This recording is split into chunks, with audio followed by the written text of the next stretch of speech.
మన తెలుగు ప్రాంతంలోని ఈ ఫేమస్ ద్రాక్షారామం గుడి మీద తెలుగులో రాయకుండా సంస్కృత భాషలో శాసనాలు ఎందుకు రాశారని నాకు పెద్ద డౌట్ వచ్చింది. శివుని గుడి అయితే శివాలయం అని ఉండాలి కానీ భీమేశ్వర స్వామి అని ఎందుకు పేరు వచ్చింది? ఇలా ఇంకో డౌట్ వచ్చింది. అవును, ఇంతకీ మేము అసలు ద్రాక్షారామం ఎందుకు వెళ్ళాం? ఇది మీకు డౌట్ రావచ్చు. గురువు గారు మొత్తం అన్ని డౌట్లకి మన దగ్గర ఆన్సర్లు ఉన్నాయి, క్లియర్ గా చెప్తాను చూడండి. భార్యకి ప్రాక్టికల్ ఎగ్జామ్ సెంటర్ ద్రాక్షారామంలో ఇచ్చారు. భార్యకి ఏదైనా ఎగ్జామ్ అంటే నాకు సమ్మగా దోలదేరుతుంది. కట్టుకున్నా కొనుక్కుని తప్ప వాళ్ళు ఏమన్నా పడాలి, వాళ్ళు వదిలేసి తినాలి. తాపేశ్వరం, రామచంద్రాపురం ఈ రోడ్ లొకేషన్స్ మాత్రం పచ్చదనంతో కలకలలాడిపోయి. రామచంద్రాపురం చివరిలో మన గోదావరి జిల్లాలో ఫేమస్ డ్రింక్ అయిన ఆర్టోస్ ఫ్యాక్టరీ కనబడింది. కంపెనీ అసలు పేరు ఏఆర్ రాజు బేవరేజెస్ ప్రైవేట్ లిమిటెడ్. ద్రాక్షారామం వచ్చేసాం. ఈ ఊరు అసలు పేరు దక్షారామం. బ్రహ్మదేవుని కుమారుడైన దక్షుడు ఇక్కడే ఉండేవాడని, దక్షయజ్ఞం కూడా ఇక్కడే జరిగిందని, అందుకే ఈ ఊరు పేరు దక్షారామం అని వచ్చింది. కాలక్రమేణా ద్రాక్షారామం కింద మారిందని ఇక్కడ ప్రజలు బలంగా నమ్ముతారు. మా వైఫ్ ని ఇక్కడ విక్టరీ బజార్ ఎదురుగా ఉన్న శ్రీ వెంకటేశ్వర డిగ్రీ కాలేజ్ దగ్గర దింపేసి మళ్ళీ నేను గుడి దగ్గరికి వచ్చాను. ఇలా హిస్టరీ తెలుసుకోవాలంటే మహా ఇంట్రెస్ట్. నాకు గుడి ఫేమస్ అని తెలుసు కానీ ఇక్కడికి వచ్చి చూసే వరకు ఈ గుడి గురించి నాకు ఏమీ తెలియదు. 9వ శతాబ్దం 10వ శతాబ్దం మధ్యలో ఈ గుడి నిర్మాణం జరిగిందంట. మనం 21వ శతాబ్దంలో ఉన్నాం. అంటే ఇప్పుడు 1100 సంవత్సరాలు అయింది ఇంచుమించుగా. గుడి మొత్తం పెద్ద పెద్ద గ్రానైట్ రాయిలతో నిర్మాణం జరిగింది. పిల్లర్స్ కూడా ఒకటే రాయితో చెక్కినట్టున్నారు. 9వ శతాబ్దం టైంలో తూర్పు చాళుక్య భీముడు 1 ఆయన టైంలోనే ఈ గుడికి నిర్మాణం జరిగిందంట.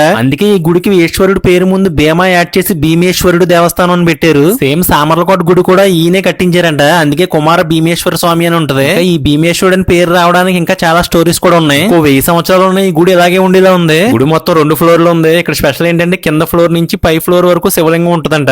ఇంతకు మించి ఫొటోస్ వీడియోస్ తీయకూడదని రాసి ఉంది అక్కడ. ఇంకా అందుకే లోపలికి వెళ్ళలేదు. ఇప్పుడు మన ఏరియాని పరిపాలించిన తూర్పు చాళుక్యులు తమిళ వాళ్ళంట. కాకపోతే మనం ఇప్పుడు ఇంగ్లీష్ ఎలాగా అప్పుడు సాంస్క్రిట్ అలా వాడేవారంట. అందుకే ఇక్కడ గోళ్ల మీద సంస్కృతంలో రాశారు. మొత్తం దేశం మొత్తం మీద 18 శక్తి పీఠాలుంటే అందులో ఈ గుడి 12వది. పంచారామాల్లో 5 గుడిలో ద్రాక్షారామం ఒకటి. ఇక్కడ స్పెషల్ ఏంటంటే పంచారామం ప్లస్ శక్తిపీఠం 2 ఉన్న ఏకైక గుడి ఇదేనంట. మా వైఫ్ కి ఎగ్జామ్ అయిపోయిందని ఫోన్ వచ్చింది. తర్వాత ఎగ్జామ్ సెంటర్ ఎదురుగానే శ్రీ కళ్యాణి రెస్టారెంట్ కి వెళ్ళాం. మా వైఫ్ వాళ్ళ బ్యాచ్ మేట్స్ కొంతమంది వచ్చారు. కనపడి ఇద్దరు నిడదవోల దగ్గర ఉన్న డీముప్పరం వాస్తవ్యులు. ఈ అబ్బాయి వల్లబని మురళయ్య మా ఇంటి దగ్గర వెళ్ళే బిర్యానీ, గోంగూర బిర్యానీ లాంటి 2-3 తిన్నాం. ఫుడ్ టేస్ట్ అది బానే ఉంది. అయిపోయిన తర్వాత టీం అందరం బయటకు వెళ్ళి కొన్ని ఫోటోలు వీడియోలు దిగాం. అందరం మంచి వాళ్ళు, మంచి మనసు ఉన్న వాళ్ళు చూసుకోక్కర్లేదు. అదే గురువు గారు మ్యాటర్ ఉంటామని మరి.